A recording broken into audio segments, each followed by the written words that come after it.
તો મિત્રો આ ડોગ અમે એક જગ્યાએ ફરવા ગયા હતા, ત્યાં એમને મેં જોયું શાંતિથી બેઠું હતું. પછી મેં એને કીધું કંઈ ખાવું છે બેટા? તો કંઈ આમ શાંતિથી બેસી ગયો, આમાં માથું હલાવ્યું. પછી મેં એમને બિસ્કિટ લાવીને મૂકી દીધા, તો તેમને એની પાસે મૂકીને હું ચાલ્યો ગયો, તો એણે નહીં ખાધા. પછી મેં એને પાસે આવીને પ્રેમથી બેસીને માથે હાથ ફેરવીને એને બધા બિસ્કિટ ખવડાવ્યો, તો એણે બધા બિસ્કિટ પ્રેમથી ખાઈ લીધા.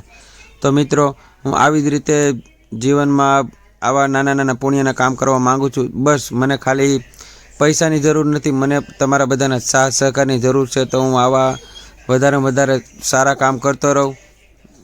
તમારા બધાનો સાથ સહકાર, મારી વિડીયોને લાઈક કરો, સારી કમેન્ટ કરો, શેર કરો વધુમાં વધુ, અને સબસ્ક્રાઈબ કરો અને